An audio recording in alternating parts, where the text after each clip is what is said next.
Number 10. Nightmare. Nightmare is one of the fear lords who rules over the nightmare dimension, of the dream dimension, of the splinter dimensions, of the dark dimensions. Nightmare rules over the nightmare dimension, which is where people go when they have nightmares. Let's just leave it at that. He is a fear lord, one of these guys, and he first appeared in Strange Tales 110, which is also the first appearance of Stephen Strange. So if you thought we were not covering Nightmare, you thought wrong. In the follow-up Doctor Strange story, the world is destroyed, and Doctor Strange goes to seek the help of Eternity, who is the physical embodiment of the Marvel Universe, only to find Nightmare captured Eternity in the dream dimension and subjected him to horrible dreams. Because Nightmare's powers are fueled by humans, it took a battle between the Ancient One and Eternity to convince Eternity to reform the Earth and human civilization. That's how scary nightmares are! He shows up occasionally, tormenting heroes in their dreams, and leaving his realm to depower him so that heroes can actually defeat him. Usually, it's Doctor Strange doing the hard work inside other people's dreams though. Number 9. Kulingath. Kulingath was a sorcerer who lived in Earth's Hyborian era,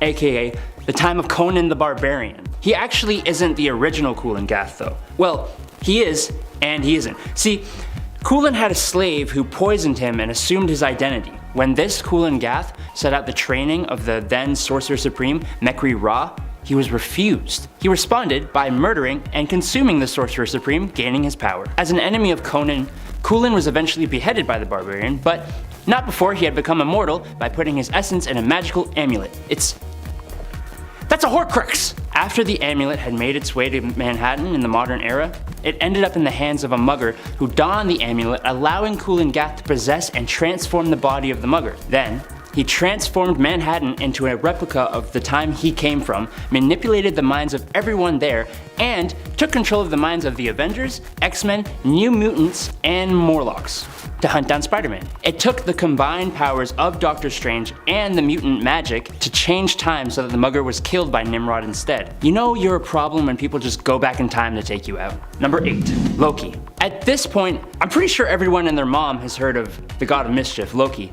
If not from the MCU, then at least from the actual Norse mythology. So I'm not gonna go into a huge backstory spiel, but do you know how actually powerful Loki is? Obviously he is a god, and the number of benefits that come with that title are, well, he doesn't really need a plan, let's just say that. He is super strong, super durable, super fast, he's got a healing factor, and he lives for a hell of a long time. But more than that, Loki himself is an extremely powerful sorcerer. So powerful in fact that Loki even recently took on the role of Sorcerer Supreme through a little of his trickster ways. Let me tell you, it took Stephen Strange harnessing the full power of the World Tree Yggdrasil, plus the strength of the Sentry and more prominently the Void, which is capable of destroying Asgard and has even killed Loki in the past, for Doctor Strange to get the mantle back. Needless to say, Loki is an extremely powerful villain for most characters in the Marvel Universe, but as a sorcerer, he is a pain in the backside of our Sorcerer Supreme. Number 7. Umar. Umar the Unrelenting. There's a name right there. She first appeared in Strange Tales issue 150. She was spawned alongside her older twin brother Dormammu by Cinnefer, who was a Faltine. Faltines are beings of pure magical energy that again live in their own dimension. Usually when Faltines spawn, those new beings are the same as the previous ones, but here, something was different. These spawns craved physical matter, so when Cinnefer tried to stop them, the pair transmuted him from energy into matter, basically killing him. The rest of the Faltine were angered, and then they kicked Dormammu and Umar out of their dimension. Their next stop was the Dark Dimension, inhabited by the sorcerers known as the Maruks. When Dormammu attempted to invade Earth, he was defeated, essentially breaking a spell that previously banished Umar. So her first plan now was to avenge her twin brother, and she did so by luring Strange into the Dark Dimension by holding his love hostage. Number 6. Doctor Doom. He's got arguably the best lines in Marvel Comics. He rules Latveria. His mother sacrificed her soul to the devil to make him a monarch. He's got a huge ego, but not for no reason. I don't think there is a hero that hasn't come into some kind of contact with Doctor Doom, although he is primarily a Fantastic Four villain. His use of magic, though, brings him into interaction with the Sorcerer Supreme so many times. Doctor Doom was introduced to sorcery through his mother, but received a huge power boost when he sacrificed the soul of his former lover, Valeria, to the Hazareth 3, who in return granted him magical armor made of Valeria's skin and flesh.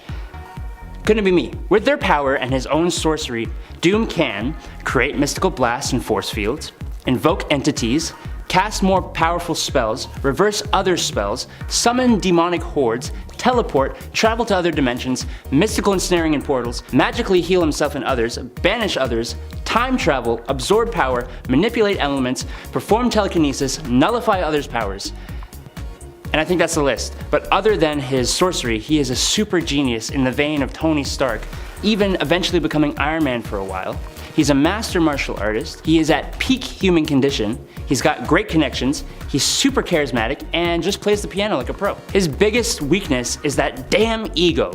But there was a point in time where he was known as God Emperor Doom, when he used the power of the Beyonders to create and rule over Battleworld, making the Sorcerer Supreme his sheriff. Like I said, he kind of has a right to possess such an ego. I mean, just look at him! Number 5. Dormammu. Although these two have fought on multiple occasions, with Doctor Strange managing to best or beat Dormammu, especially if he is on Earth and outside of the Dark Dimension, where he is the most powerful, when they first fought, Dormammu was in the Dark Dimension, and Strange was just kinda starting out as well, so he wasn't at max power.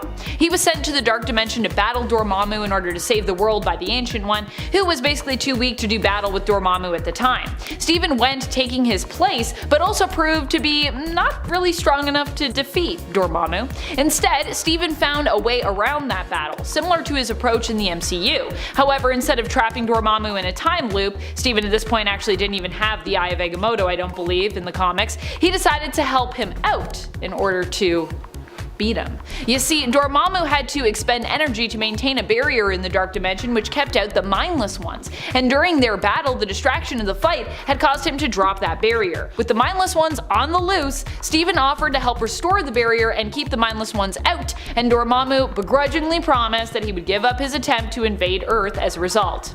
At least this time. Number 4. Umar. Umar of the Faltine is an insanely powerful being who is the sister of Dormammu. Umar ended up having a little bow chicka wow wow with Dormammu's disciple Orani, which led to Umar giving birth. The sweet miracle of birth changed Umar, making her incapable of turning back into her Faltine form, depowering her significantly. This kinda drove her crazy and she lashed out at everyone, including her much more powerful brother, who banished her to a pocket dimension of the Dark Dimension. Quite the falling out. She loves her brother though, so when he's defeated by Doctor Strange and she is freed from her banishment, she goes on to try and avenge her brother. When she went to Earth to destroy it, however, she was defeated by another extremely powerful entity. But before we get on to that guy, I just wanted to say a quick thanks for watching from me and us here at Top 10 Nerd. I hope you're enjoying the video. If you are, why not give us a little like and tap that subscribe button? You are the reason we can do what we do.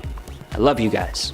Alright, on to top 3. Number 3. Kalu. First appearing in Strange Tales issue 147, Kalu was born over 500 years ago in a small area in the Himalayan mountains in Tibet. He grew up and befriended a boy named the Ancient One, and together they both shared interest in practicing the mystical arts. Later on, an evil vampire named Varney met with Kalu and taught him about black magic, straight up from the Darkhold, the Book of the Damned. So with this new dark knowledge, Kalu tried to rule Kamar Taj. He used his powers to influence the mind of residents and then made them immortal, so naturally they now looked up to this higher power. But with that, he slowly started to control their minds, but they didn't realize. Before the Ancient One's death, Kalu tried to steal the Book of the Vishanti from them. Doctor Strange and the Ancient One had to steal the book back, memorize its spells, and then toss it back in time to its origin point in Babylonia. So Strange then went back in time, used that book to turn Kalu's spell onto him, and then casted him into suspended animation. I would love to watch sorcerers play time travel football with a book of magic. I'd watch that any day. Dev it. Number 2. Dormammu. Dormammu is one of a race of extra-dimensional energy beings called the Faltine. Him and his sister Umar are both mutants of the species, seeking to consume matter instead of energy, which, along with killing their pops, caused them to be banished. They both traveled to the Dark Dimension and eventually took it over, but we know what happened to their relationship afterwards. Dormammu is the prime enemy of the Vishanti, the gods who give the Sorcerer Supreme his supreme merch, and is stated by Odin to be his equal in power. He is basically immortal and indestructible because of his energy body. He is more powerful than even the greatest sorcerers, including Doctor Strange and the Ancient One, and he can banish anyone from his domain, the Dark Dimension, but usually fights them for a bit of the old sport. He also has super strength, astral projection, matter transmutation, interdimensional teleportation, flight, can change his appearance and size, He can control the elements, time travel, and project and absorb energy. He's also immortal and has a regenerative healing factor. Dormammu first appeared in Strange Tales number 126 when he threatened the Ancient One with an invasion. The old guy sent Doctor Strange to the Dark Dimension to face Dormammu. The eventual fight set mindless ones loose, causing Dormammu and Strange to team up. Dormammu promised not to invade Earth, but he got all bitter and petty and has been one of Strange's most fearsome enemies since. He's faced almost everyone on this list. Number 1. Shuma-Gorath. Shuma-Gorath is one of the greatest of the leaders of the Old Ones, also known as the Many-Angled Ones, which are a race of nightmare fuel. Think Lovecraft, so tentacles and madness and all that jazz. It is the ruler of hundreds of dimensions and is said to be older than the universe itself. It has many mystical powers, including the ability to communicate and control others across dimensions, create mystical energy blasts from his eyes and tentacles, and can transmute things on a planetary scale. He can destroy multiple galaxies with his aura pressure, and can destroy realities by using his tentacles to create a ball of energy that he launches at realities. I'm sorry. Does anyone else find the word tentacles funny? Anyone? They first fully premiered in Marvel Premiere Volume 1, Number 10. In the comic, they end up using the mind of the Ancient One, Doctor Strange's mentor, as a portal to the dimension of Earth. Doctor Strange goes into the Ancient One's mind to battle the defenses of Shuma-Gorath and fight his way into its realm, only to realize that the only way to win is to kill the Ancient One. He's forced to do it, and it leads to him becoming the Sorcerer Supreme for the first time. Number 10. Nightmare. Nightmare is one of Doctor Strange's most iconic villains. In fact, he was the first, appearing alongside Doctor Strange in his first appearance. He has done quite a few things to threaten the Earth, even while Strange has reigned as Sorcerer Supreme. But aside from that, he's also at one point succeeded in pushing Strange to his limits. During Last Defenders issue number 3, Strange returns to Greenwich Village in New York City to defend it against a stampede from Nightmare's dream realm. Unfortunately, at this point, he's too weak and exhausted to successfully defend against the stampede. Fortunately though, Damon Hellstrom arrives on the scene to lend a hand. But if it weren't for Hellstrom, Strange would surely have been trodden into some pretty dead meat by those dream horses. Woo! Number 9. Baron Mordo. Baron Mordo is another famous villain of Dr. Stephen Strange. While generally Strange is the one who comes out on top, Mordo had actually been plaguing Stephen well before he was ever Sorcerer Supreme, and even before he knew about the existence of Mordo or the Ancient One. Back when Mordo was the Ancient One's disciple, information was actually shared with him of how Stephen Strange was predicted to become the Ancient One's successor as Sorcerer Supreme.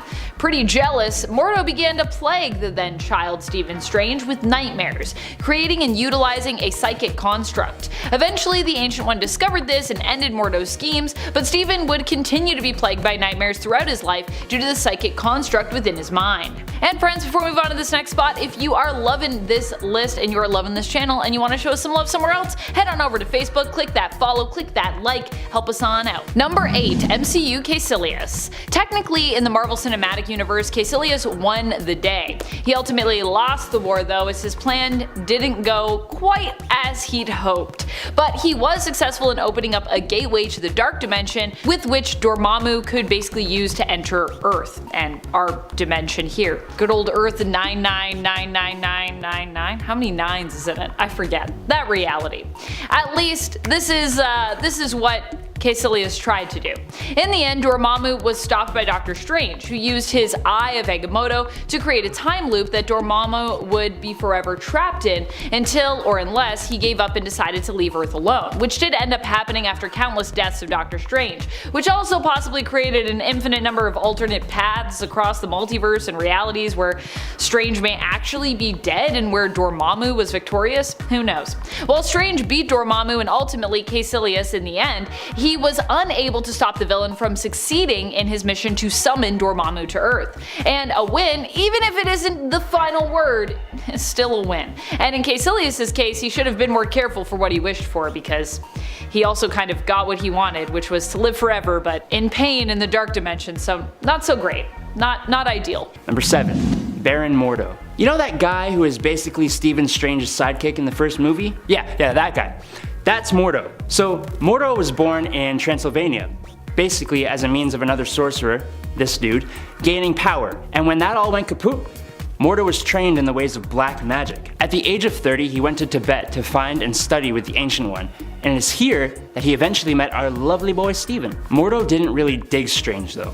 And when Stephen walked in on Mordo doing some nefarious planning to attack his master, Mordo cast a spell to stop Stephen from warning Baldy. He's the bad guy though, and this is the origin story of Doctor Strange, so you can imagine how it didn't go too well for him. Stephen became the Sorcerer Supreme, and Mordo left, continuing his studies of dark magic on his own time. He has always been a long-time rival to Strange and the Ancient One, causing all kinds of mischievous activity, helping other villains like Dormammu, and joining multiple different mystic teams. As another powerful sorcerer, he has many abilities and spells equal to Doctor Strange, except he's got a fair dose of the old black magic, which is always a problem for bad guys. I'm super excited to see what part he plays in the Multiverse of Madness, especially with that hair. Damn, boy! Number 6, Kaecilius. But this time from the comics. Kaecilius, I would say, is one of Strange's greatest villains. Despite just being the protege or disciple of Baron Mordo in the comics, he still managed to defeat Doctor Strange in the ultimate way, by killing him. Although it seems that Strange wasn't completely caught unawares, as he had a plan in place should this happen, which allowed him to solve the mystery of his own death. And although Kaecilius may have killed Strange, Doctor Strange ended up coming out on top despite the defeat, as his older self managed to avenge his death, dealing Kaecilius a worser fate. His older self, his younger self that's from the past, it's like older but younger. It's confusing. Kaecilius in essence wasn't just killed here, by the way. He was seemingly erased when older or past Doctor Strange, solving the mystery, decided to use Kaecilius to bring back his main continuity self, temporarily at least, casting a healing spell which basically transformed Kaecilius into Strange, in essence resurrecting the version of him that Kaecilius had killed. But that's not very good for him, because then he's like, now I'm the person I killed that I hated the most.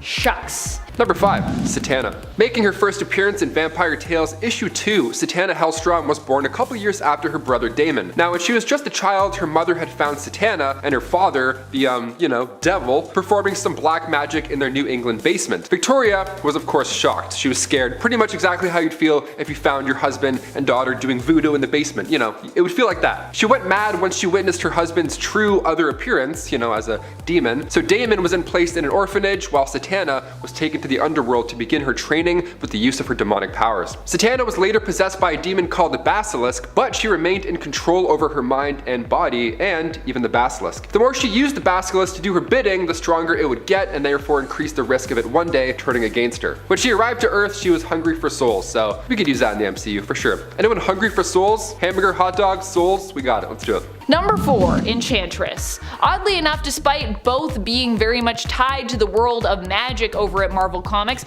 Doctor Strange has not really had many battles against Enchantress. However, during the Acts of Vengeance crossover event, the two did end up getting matched up for a battle in his series, Doctor Strange Sorcerer Supreme. In issue number 12, we see these two face off, and Enchantress, along with Executioner, proved to be too much for Strange to handle. First of all, he is successfully seduced into attending a meeting with Amora the Enchantress in the evening, not even seemingly recognizing her as the Enchantress previous to her reveal, and even though people are basically like, don't go there, he does it anyways. Then they begin to battle, and Enchantress and Executioner's Asgardian heritage makes them seemingly too much for Strange to handle. Fortunately, Clea shows up just in time to basically save his magic butt. Number 3. Zom. When the aforementioned Umar invaded Earth and Doctor Strange could not defeat her, he needed some way to put her down. The Ancient One told Doctor Strange about the 20-foot, 18,000-pound interdimensional being Zom. Doctor Strange was like, okay, perfect, I'll just go summon him, which he did, and Zom easily defeated Umar. But now he's free, and no one wants to be put back in the mystical slammer, so he turns on the Doctor. Zom is so powerful that there was absolutely nothing Doctor Strange could do. Even if all the reality warping heroes and all the Avengers combined forces, they would not be able to defeat Zom. It took the power of the living tribunal, the literal judge of the multiverse, who had not even been seen in Marvel Comics before this point, to whisk him away. And then the tribunal scolded Doctor Strange for summoning a being who could literally wipe out the multiverse.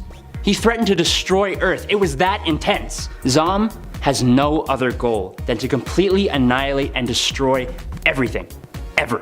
Zom is one of the most powerful mystical entities in the entire Marvel universe, and the Living Tribunal is the only person who has been shown to stop him. Number 2. The Undying Ones. The Undying Ones are extremely strong and powerful demonic beings who serve the Nameless One, seemingly inspired by monsters of Lovecraftian design. While Stephen has fought against them before and succeeded, initially when dealing with them, even despite besting them, they would end up costing him something. Either killing those he sought to protect, or just managing to succeed in whatever other devious mission they were up to, just as Doctor Strange arrived to stop them. Because of their ability to be a step ahead, at one point Doctor Strange even gets trapped in their dimension, sacrificing himself in order to close off a portal to Earth. Staying behind, Strange would spend some time imprisoned in their dimension until such a time as the Hulk arrived there, stumbled upon him, and then the two were able to fight their way out due to the sacrifice of someone else staying behind. Strange became imprisoned in Submariner issue number 22 from the 1968 series. If you don't recognize Stephen here, this is because it was back in the day when he used to wear a mask in an attempt to hide his identity from his enemies. Yeah, that was a whole thing, and at one point to maintain that identity, he actually had his name like magically changed to Stephen Saunders. It's the whole time. Number 1. Strange Supreme. Strange Supreme is the dark alternate version of Strange from the alternate MCU reality, appearing in the What If episode What If Doctor Strange Lost His Heart Instead of His Hands. The result apparently would be that Doctor Strange would become obsessed with getting enough power so that he could bring back his love Christine Palmer and somehow avoid her death. Unfortunately, in bringing Christine back, he also caused the destruction of his universe, as her death was considered an absolute point in time, not something that you can basically mess with. In order to even bring Christine back, Strange would have to face off against himself, who was the final defense against what the darker Strange was basically attempting to do here.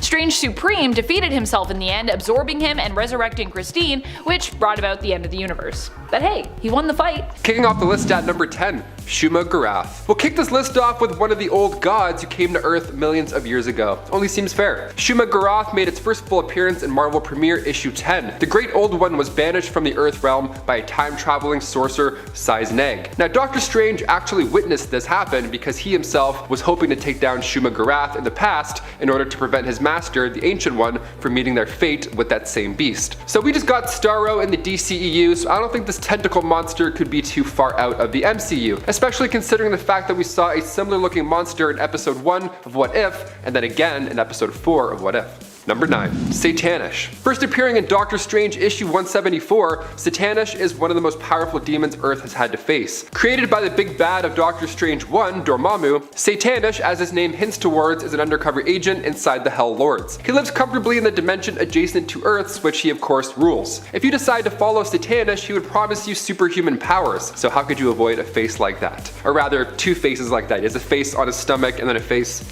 on his face. So you're gonna be doing this to him the whole time you're talking to him. You're not gonna know where to look. He's a class 2 demon, so when it comes to power, he's next in line right after Mephisto, who I may or may not mention on this list. He can open portals, fire mystical rays, and create mystical rays and barriers. He can do anything mystical. And as far as demons go, there's no place like home when he's residing in his own dimension. He's much, much stronger. So maybe Strange will end up in this dimension during his cosmic commute in the multiverse in the next movie. We're hoping. Number 8. Nightmare. Making his first debut back in Strange Tales 110. Nightmare's origins remain a mystery and is only known to few. Just like Eternity, he too is a deity. Guy's just trouble. He was born in the Everine dimension and he was seen as a cousin to the Dweller in the Darkness, but Nightmare didn't want any of that. He's the ruler of the Dream Dimension now, hence his name, and is one of the Lords of Fear. He's usually a villain to Ghost Rider and Strange, but I can see him making an appearance in the next Doctor Strange movie. All these multiple universes, he could at least show up for a bad dream or two. I don't know. And before we continue on with this list, if you want to go ahead and give us a thumbs up, that would be awesome. It really does help our videos out a lot, so hit that thumbs up, smash that button. You guys are great. Let's get back to the list. Number 7. Loki. Loki has managed to pull the wool over Stephen's eyes on more than one occasion. At one point during one of their very first encounters, he managed to trick Strange into thinking that Loki's brother Thor was evil, causing Strange to basically confiscate Thor's hammer, Mjolnir.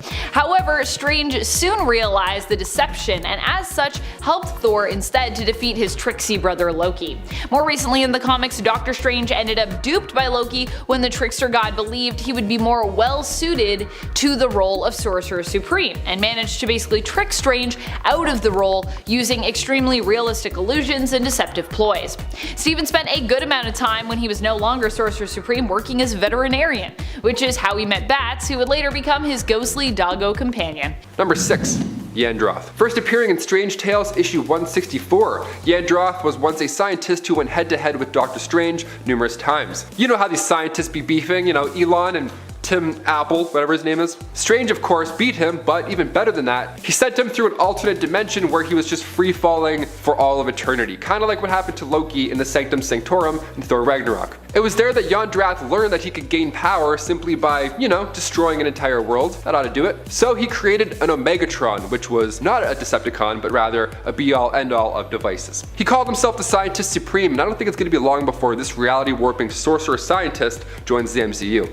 We already have like 5 of them, I think. Number 5. Mephisto. Mephisto has always been somewhat of a background character, jumping up here and again in Marvel Comics, but with no real huge events to his name, although he has been a part of a few. Mephisto is an extremely powerful extra-dimensional demon who very closely resembles the devil, but that may only be because it's the easiest way for him to use people's fears to his advantage. Mephisto's calling card is making bets, but they're never fair wagers. He always seems to get people in the wording of his deals. He'd probably make one hell of a lawyer. Usually Mephisto is asking people to put their souls, or the souls of those they love, on the line. Like with Doctor Doom's mother or Johnny Blaze, or most recently when he and Doctor Strange had a bet that people weren't all that bad in exchange for Doctor Strange's soul. That kind of thing. In his own dimension, the Hell Lord is basically omnipotent, although he can be defeated by someone who is smart enough or powerful enough. As a mystical entity, he's been a long-time foe of the Sorcerer Supreme, and his most recent story, involving a hotel he sprouted up in the middle of Las Vegas, is just so quirky and fun. Number 4. Null, the Living Darkness. First appearing in Defenders issue 103, Null is a demonic entity created by the negative impulses of the Seraph, who once upon a time occupied Earth's moon. How lovely. It gained full consciousness and first took over the town of Christiansboro, Virginia, until the gargoyle drove it away later that same issue. It then possessed the body of Adam Henderson, but this time around it was defeated by Ghost Rider. Next, the Living Darkness traveled to Earth 712 and it managed to take over all of the United States, but it was destroyed by the Defenders and the Squadron Supreme. The more demonic entities in the MCU, the better. That's what I gotta say about that. Number 3. Ultimate Dormammu. Ultimate Dormammu pretty much has the ultimate victory against Doctor Strange on Earth 1610, the Ultimate Universe. He manages to kill Doctor Strange straight up, strangling him with his sash until his head in essence pops off. However, it should also be noted that this Doctor Strange is not the exact counterpart to Earth 616's Doctor Strange. This is actually Stephen Strange Jr., Strange's son, his son with Clea no less. In the Ultimate Universe, Doctor Strange Sr. disappeared many years ago, vanishing without a trace, and no one knows what happened to him. Although Strange Jr. was raised normally on Earth without magic by his mother Clea, he eventually found his way back to it and would go on to become the new Sorcerer Supreme, following in both his father and his mother's more magical footsteps. Unfortunately too, because then he dies as a result of that. Whoops. Number 2. Amora. She made her first debut in Journey into Mystery issue 103, and she has a pretty sweet life, I'm not gonna lie. She's got multiple mansions throughout all the realms, and she can make gold and diamonds with her tears. She's really good at seducing people as well. It's almost her superpower, some would say. One kiss is all it takes for her to completely own you and tell you what to do. In the comics, she was sent by Odin to take out Jane Foster because the whole relationship with Thor, that was a no-go. So she tried to attack Jane and Thor intervened, and in turn she was banished to Earth by Odin, where she then joined the Masters of Evil. She's of course gotten on Strange's bad side, being a magic user and all, and in Captain Marvel Volume 10 issue 6, she Freaky Fridays Doctor Strange and Captain Marvel. They straight up swap bodies. So Strange had the magic community ban her from learning magic. More than fair. Also the card community for Magic the Gathering, they're like, you know what, we don't want her either. We'll ban her as well. And finally, number 1, you guessed it, Mephisto. Fans wanted this dude back during WandaVision, so of course we're still holding out hope for Doctor Strange in the Multiverse of Madness. Mephisto first made his appearance in Silver Surfer issue 3. He's the ruler of Hades. He's known for his sweet deals in Marvel Comics. The One More Day storyline is about Spider-Man selling his marriage to Mephisto in order to save a dying Aunt May. So you really don't want to see him at all, if anything. Strange and Mephisto have had their moments in comics, of course. In Doctor Strange Volume 2 issue 17, Mephisto used James Mandarin to lure Strange to hell. Doctor Strange Sorcerer Supreme issue 6, he has to fight Mephisto, Mephisto's daughter. One of my favorite comics with these two though has to be Doctor Strange issue 386, where Steven tries to repair Las Vegas but accidentally brings up Hotel Inferno, where he then has to play Brimstone Blackjack with the devil. Trailer for Spider-Man No Way Home doesn't give away too much, but fans still believe that Mephisto is part of this movie as well.